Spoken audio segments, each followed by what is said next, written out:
შუადღემშვიდობის ძვირფას ტელემაყურებლებო, შესრულდა 2:30 და ტრადიციულად ერთსულუნების ეთერში თქვენ უყურებთ შუადღის გადაცემას, რომელსაც მე და ია ბედოიძე დიდი სიამოვნებით წარუძღვებით. წინ გველის ძალიან საინტერესო გადაცემა, ასე რომ ჩვენ გირჩევთ რომ გაატაროთ შუადღე ერთსულუნებაზე. შუადღემშვიდობის მეც მოგესალმებით ყველას და ძალიან საინტერესო თემით ვიწყებთ შუადღეს. არასამთავრობო, საერთაშორისო და კერძო ბიზნესის ძალისხმევით საქართველოში ახალგაზრდების დასაქმების პროგრამა ამოქმედდა. თუ რას მოიცავს ეს პროგრამა, ამაზე უფრო ხსლად უკვე სტუმრად გვესაუბრებიან. მე წარმოგიდგენთ ჩვენ დღევანდელი გადაცემის პირველი ბლოკის სტუმრებს, გაბატონი ნინო ლაგვილავა, პროექტის ორგანიზატორი, ნინო ამბოკაძე, სტუდენტი, გიორგი შენგელია, სადაზღვევო კომპანია IC ჯგუფის წარმომადგენელი და ირინა მაჩოლიშვილი, მეღვინეობა ხარებას წარმომადგენელი. მოგესალმებით, პირველ რიგში მოგზაურობისთვის და საინტერესო ალბათ თქვენგან დავიწყოთ, უმჯობესი იქნება და გავაცნოთ მაყურებელს ზოგადად რას მოიცავს ეს პროგრამა და ვისთვის არის განკუთვნილი. მოგესალმებით, უღრმესი მადლობა მოწვევისთვის. ეს პროექტი არის, როგორც თქვენ აღნიშნეთ, მრავალი პარტნიორის მიერ წამოწყებული ინიციატივა. უშუალოდ ის ორ კომპონენტს მოიცავს, თვითდასაქმების და დასაქმების კომპონენტს და დასაქმების კომპონენტში ჩვენ მოვიაზრებთ ყველაზე მნიშვნელოვან ნაწილს ახალგაზრდების დასაქმების, ეს არის სტაჟირების კომპონენტი, რომელიც ყველამ ვიცით, რომ არის მეტად მტკივნეული ახალგაზრდებისთვის, აი სტუდენტი აგერ ყავს წარმომადგენელს აუცილებლად იტყვის აი ამ მტკივნეულ საკითხზე და ჩვენი ინიციატივა იყო რომ გაგვეოლებინა გზა ვთქვათ აი სტუდენტიდან დამსაქმებლამდე. აქედან გამომდინარე თვითონ პროექტის მიმართულება იყო შემდეგი, შეგვექმნა საგანგებოდ სახელმძღვანელო სტაჟირებისათვის, რომელსაც გაუზიარებდით სხვადასხვა კომპანიებს. მეორე კომპონენტი იყო ასევე მნიშვნელოვანი, რომ დაგვეინტერესებინა, გაგვეაქტიურებინა ბიზნესი და ბიზნესის მხარდამჭერი ორგანიზაციები, რომ მათ ფართოდ გაეღოთ კარი ამ ახალგაზრდებისათვის, რომლებიც მეტნაკლებად იღებენ ამა თუ იმ ცოდნას სპეციალურ სასწავლებლებში, უნივერსიტეტებში, მაგრამ უშუალოდ აი ესე გადასვლა პრაქტიკაზე მათ უჭირთ და ამიტომაც სჭირდებათ სწორედ მხარდაჭერა, ამიტომ სჭირდებათ რამოდენიმე თვიანი ვთქვათ ხანგრძლივი იქნება თუ ხანმოკლე ვთქვათ პრაქტიკის გავლა, სტაჟირება შესაბამის ორგანიზაციებში და ჩვენ ინიციატივა შევქმნათ ახალგაზრდების მხარდაჭერა, ახალგაზრდების მეგობარი ბიზნეს ორგანიზაციების, ბიზნეს კომპანიების ჯგუფი. ეს იქნება არაფორმალური ჯგუფი, უფრო სოციალური ვთქვათ პასუხისმგებლობაზე დამყარებული ჯგუფი, მაგრამ ეს ჯგუფი უიმუშავებს უშუალოდ აი ამ ახალგაზრდების სტაჟირების პროგრამაზე. კეთილი. საინტერესო ამ ჯგუფის სამუშაო გეგმა როგორი იქნება, როგორი მუშაობს, ვის შეიძლება რომ გაწევრიანდეს, კიდევ ერთხელ შევახსენოთ მაყურებელს და შემდეგ უკვე სტუდენტით ჩავთოთ და ის სტუდენტური ორგანიზაციები, მხარდამჭერები. ახალგაზრდების მეგობარი კომპანიების ჯგუფი ეს არაფორმალური გაერთიანება იქნება. ჩვენ ბევრს დავუკავშირდით მცირე საშუალო მსხვილ ბიზნესებსაც და გამოგვეხმაურა 28 კომპანია გამოგვეხმაურა. გუშინ წინდელ პირველ შეხვედრაზე 20 იყო წარმოდგენილი, მაგრამ 28 გამოგვეხმაურა და მსხვილმა კომპანიებმაც გვითხრეს თანხმობა, რომ კი ისინი ამ ჯგუფში გაერთიანებიან. ფორმალურად რა თქმა უნდა იმას წარმოდგენას აი ამ ჯგუფის წარდგენას გავაკეთებ ცოტა მოგვიანებით, მაგრამ ერთი თვის ფარგლებში ჩვენ ტრეინინგებიც გვექნება და მოწვეული ბიზნესის წარმომადგენლები უფრო ადამიანის რესურსების განყოფილებებიდან მიიღებენ ტრეინინგებს აი სახელმძღვანელოს მიხედვით, რომელიც ჩვენ საგანგებოდ შევქმნით. კი ბატონო, ორი კომპანიის წარმომადგენელი იმყოფება ამ შემთხვევაში ჩვენს გადაცემაში სტუმრად. ბატონი გიორგი არის IC ჯგუფის გენერალური დირექტორის მოადგილე და ალბათ თავად გვეტყვის თუ რამდენად მნიშვნელოვანია საერთოდ თქვენ კომპანიისთვის ეს პროექტი და იმ სტუდენტების ჩართვა სტაჟში. სიამოვნებით მივესალმებით თქვენ მაყურებელს. მადლობა მოწვევისათვის. რა თქმა უნდა, ძალიან კარგი ინიციატივა იყო, როგორც კი დაგვიკავშირდნენ იმ წუთას ჩვენგან გამოხმაურება ჰქონდა. ჩავერთეთ აქტიურად, იმიტომ რომ ჩვენ ვფიქრობთ, რომ ეს ძალიან მნიშვნელოვანი პროცესია.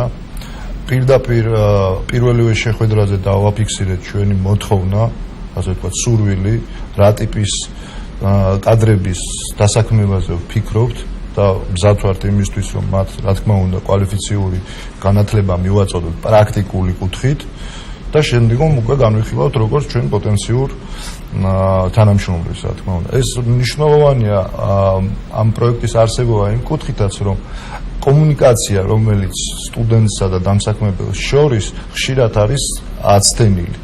ხშირად ინტერესები არ ემთხვევა, ამიტომ სტუდენტობის პერიოდში ყოველას გამოვლილი გვაქვს, ხო ჩვენს წარმოდგენები ცოტა განსხვავებული გვქონდა. ამიტომ ეს იძლევა საშუალებას, რომ ძალიან სწორად მოხდეს შეფასება, ვთქვათ, რა მიმართულებით შეიძლება გაიზარდოს ახალგაზრდა, რაზე უნდა გააკეთოს მეტი აქცენტები და ნინოსთან ჩვენ გქონდა საუბარი, რომ ძალიან კარგი იქნება თუ რაღაც მოსამზადებელი ტრენინგივით უფრო მეტად, ასე ვთქვათ, დამიზნებული კონკრეტულ რაღაც პოზიციებზე სტუდენტები მიიღებენ მონაწილეობას და ამის გადარჩევის საშუალება უკვე თვითონ ამ პროექტის ფარგლებშიც იქნება. ვინც გამოხატავს ინტერესს, მეტ აქცენტს გააკეთებს, ვთქვათ, ამა თუ იმ მიმართულებაზე. და პირდაპირ თქვით კიდევაც რა პოზიციებზე ვთქვათ ჩვენ მოვიაზრებთ, იმიტომ რომ ყველა კომპანიას აბსოლუტურად ჭირდება ახალგაზრდობა, ახალი იდეები, იმიტომ რომ ცხადია ხო, როდესაც შემოდის ახალი ჯგუფი ამ შემთხვევაში კვალიფიციური კადრები უნდა გაიზარდონ, სხვანაირად არ მოხდება. ეხლა ჩვენი მაგალითად ძალიან აქტიურად IC ჯგუფი არის ჩართული აგრო დაზღვევის პროგრამაში, სახელმწიფომ ძალიან კარგი ინიციატივა დაიწყო და ამ შემთხვევაში ვაწყდებით, რომ აგრარული სექტორის ექსპერტები არიან ძალიან ცოტანი და სამწუხაროდ ახალგაზრდობა ნაკლებად მოსდევს, ანუ გარკვეული თაობათა შორის რაღაცა ნაპრალი არსებობს რა. ამის შესაძლებლად ჩვენ მზათა ვართ. მართლა ძალიან კარგი სპეციალისტები ყავს, რომლებიც გაზდიან ამ ბავშვებს, ასწავლიან და ამის წარმატებული შემთხვევაც გვაქვს, თქვა გასულ წელს უკვე მოხდა დასაქმება ამ ახალგაზრდების, რომლებიც წინა წელს იღებდნენ მონაწილეობას. არის ანაზღაურებაც, ცხადია ეს არ არის იგივე ანაზღაურება, როგორც ექსპერტ შეიძლება გადაუხადო, მაგრამ რა თქმა უნდა, ეს არის მზარდი და გარანტირებული იქნება ამ შემთხვევაში ძალიან კვალიფიციური და კარგი მენტორის საშუალებით, რომ მიიღებს კარგ განათლებას და საჭირო პროფესიას დაეუფლება. რაც დეფიციტურია. მეღვინეობა ხარებას PR მენეჯერიც ყავს სტუდიაში და საინტერესოა ირინა რას გვეტყვის, ზოგადად პროგრამის შესახებ, მონაწილეობის შესახებ ამ პროგრამაში თქვენი კომპანიისთვის რა მნიშვნელობა აქვს? მოგესალმებით, რა თქმა უნდა ძალიან მნიშვნელოვანი პროექტია ჩვენთვისაც, როცა დაგვიკავშირდნენ ჩვენმა ხელმძღვანელობამ, დამფუძნებლებმა ძალიან დადებითი კუთხით შეაფასეს მსგავსი ტიპის წამოწყება და რა თქმა უნდა მზად ვართ ხარჯში დაუდგეთ სტუდენტებს ამ პროექტს და მაქსიმალურად ჩავთოთ ისინი ჩვენს საქმიანობაში. ჩვენ მზად ვართ მივიღოთ დაახლოებით 20-მდე სტუდენტი, იმიტომ რომ როგორც მოგეხსენებათ ჩვენ სხვადასხვა მიმართულებით ვმუშაობთ. გვაქვს ასე ვთქვათ საშუალება მივიღოთ როგორც ტურიზმის მიმართულებით, იმიტომ რომ მოგეხსენებათ მეღვინეობა ხარება ფლობს ტურისტულ კომპლექს გვირაბს ყვარელს, რომელიც საკმაოდ ფართო მასშტაბის არის და ამ მიმართულებით ტურიზმის მენეჯერების ყვანის საშუალება გვაქვს დაახლოებით 5 ადამიანის, ასევე შეგვიძლია მეღვინეების გავატაროთ სტაჟირება ჩვენს თანამედროვე და ევროპული დონის აღჭურვილ ქარხანაში, რომელსაც ასევე გაატარებს ჩვენი ფრანგი კონსულტანტი, ბატონი ჰერვე რომატი, რომელიც აქტიურად არის ჩართული, ასე ვთქვათ, სტუდენტებთან მუშაობაშიც. ვფიქრობ, საინტერესო გამოვა ჩვენი თანამშრომლობა და წარმატებული. და სტუდენტი ყავს სტუდიაში და საინტერესო მისი აზრი უშუალოდ, აი რა პრობლემებს აწყდებით თქვენ დასაქმების კუთხით, ზოგადად ინფორმაციის ხელმისაწვდომობის კუთხით და ამ პროექტზე რას გვეტყვით?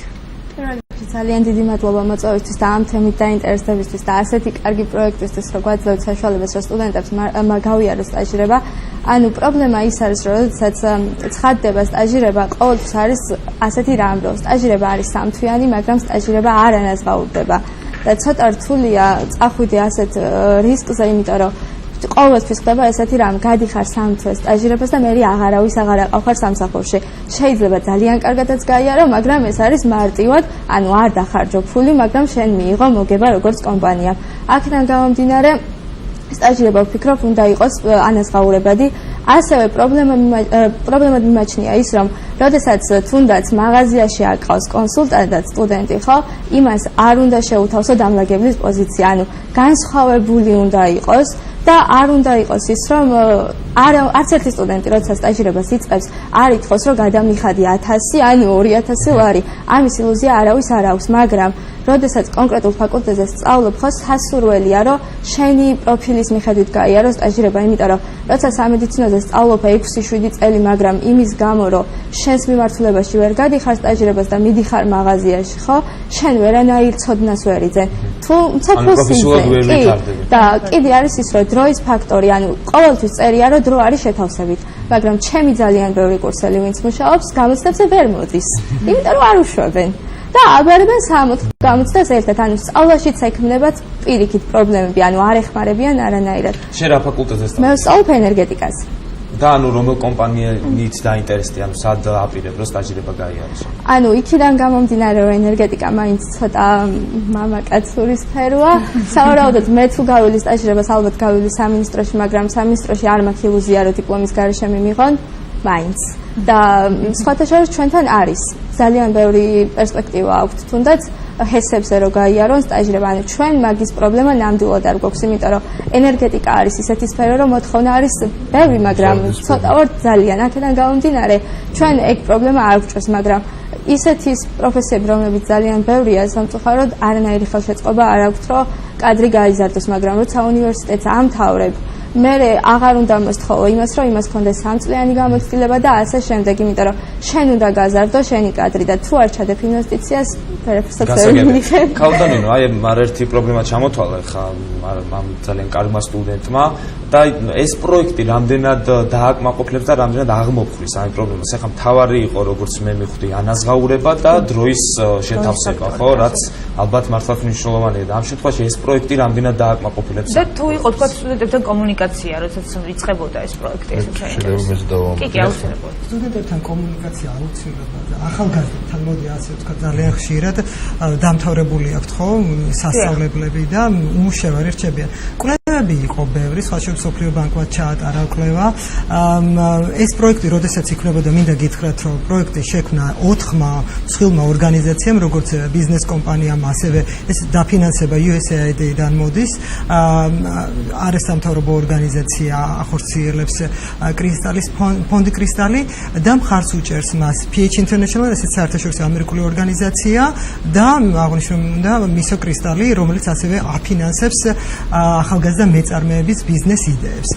ეს 4 მსხვილი ორგანიზაცია შეიკრიბა, დაწერა ეს პროექტი, ეს ჰაერიდან არ წამოსულა, რა თქმა უნდა, პრობლემების ანალიზი მოხდა, შეისწავლეს როგორც ერთი მხარის ახალგაზრდების, ვთქვათ, დასაქმების მოსურნე ახალგაზრდების ინტერესები, ასევე დამსაქმებლების და სწორედ აი ეს იდეა გაჩნდა. ამიტომაც რამოდენიმე კომპონენტისგან შედგება, ხო, ჩვენი ვთქვათ დასაქმების პროგრამაც, იგივე სახელმძღვანელო შეიქმნა, იგივე ვთქვათ ჯგუფს ვქმნით საგანგებოდ, რომ ეს მსხვილი თუ საშუალო კომპანიები და ამ ბიზნესის და მხარდამჭერ ორგანიზაციები ერთად შეიკრიბონ. მათ ეს საკითხები, მწვავე საკითხები ერთად განიხილონ და ასევე პრობლემების გადაჭრის გზებიც ერთად დასახონ. აი ეს ყველაზე მნიშვნელოვანია და შემდეგ შევთავაზოთ ასევე ჩვენს ინიციატივას, ისე USAID-ის უმსხვილესი პროექტი G4G შევმოუერთდა, რომელიც აი სწორედ იმ სიცარიელეს ამოავსებს. ის რამოდენიმე კვირის განმავლობაში სპეციალურ უნარჩვევებს ასწავლის ამ ახალგაზრდებს სასწავლებლიდან ვთქვათ დამსაქმებლამდე.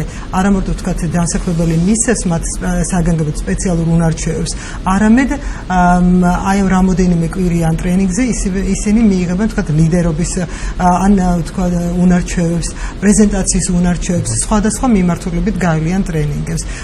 პრობლემა შესწავლილია და პრობლემის გადაწყვეტის გზები დასახულია პროექტში, მაგრამ უფრო მეტ გზას ალბათ უკვე ერთობლივად აი ამ 20 ან მეტ კომპანიასთან ერთად დასახავით. ბატონ გერბი, დამატება გინდოდა? დამატება მინდოდა უბრალოდ სტუდენტის, ძალიან კარგი სტუდენტის და კარგი პროფესია აქვს არჩეული ნამდვილად. ეს პრობლემატიკა სწორედ კარგია, რომ აი მსგავსი ინიციატივების საშუალებით წარმოჩინდეს და უფრო მეტად გასაგები გახდეს. როდესაც ვსაუბრობთ სამედიცინო სტუდენტებზე, აქ უნდა გვესმოდეს, რომ მოთხოვნა ბაზარზე ამ შემთხვევაში ამ ტიპის კვალიფიკაციაზე ამხელა არ არის, იმიტომ რომ მეტნაკლებად გაჯერებულია. ამიტომ სწორი არჩევანი თვითონ სასწავლო დაწესებულების, პროფესიის, მშობლის განაც უნდა მომდინარეობდეს ალბათ რაღაც რჩევები და რაც უფრო მეტი ესეთი ინიციატივა იქნება, მით უფრო მეტად წარმოჩინდება რა არის ბაზარზე მოთხოვნადი. იმიტომ არ შეიძლება ვთქვათ ყველა წავიდეს ისეთ პროფესიაზე, რომელიც უკვე გაჯერებულია. იქ რა თქმა უნდა ეს პრობლემა ჩნდება. კიდევ ერთხელ უბრუნდები, რატო ვთქვით აგრარული სპეციალისტები?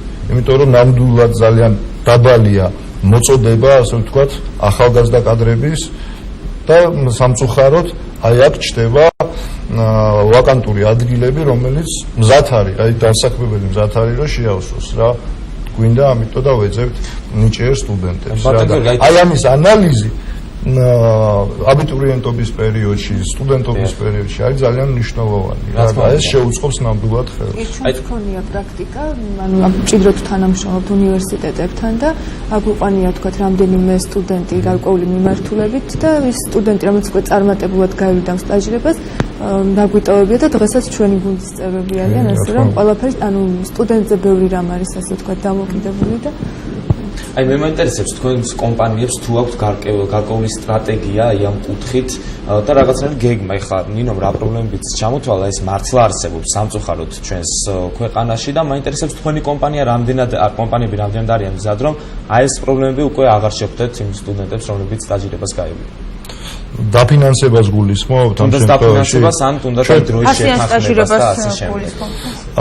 ჩვენ განვიხილავთ სტაჟიორებს როგორც პოტენციურად ჩვენ თანამშრომლებს. შესაბამისად მათ გარკვეული ანაზღაურებას იღებენ და აბსოლუტურად ინვესტიციას ვახდენთ რომ ძალიან ღირებული კადრი შევქმნათ, რომელსაც ხანგრძლივი პერიოდით ექნება ჩვენთან კავშირი. შესაბამისად ეს პრობლემატიკა ჩვენ შემთხვევაში არსებობს უბრალოდ ჯერჯერობით მეც არ მიწყობს, მე მგონი ასაკი ხელს რომ პენსიაზე გავიდე და ჩემი ადგილი ჩანაცვლეს. შესაბამისად, ყველა პოზიციაზე ვერ იქნება მოთხოვნა რა ამის თქმა. ჩდება საჭიროება და იმას რა თქმა უნდა უყურებთ როგორც ჩვენ პოტენციურ თანამშრომლებს. შესაბამისად, ესეთი პრობლემატიკა ჩვენ შემთხვევაში არ არსებობს. თუმცა, რაც მეტი იქნება მსგავსი კომპანიები, მით უფრო ბაზარზედაც გაჯანსაღდება, მე ვფიქრობ სიტუაცია. იმედია კომპანიების რიცხვიც გაიზრდება და თუ ექნებათ სურვილი რომ ჩაერთონ, რა უნდა გააკეთონ კომპანიებმა ქალბატონინო იმისათვის რომ უფრო მეტი საშუალება იყოს.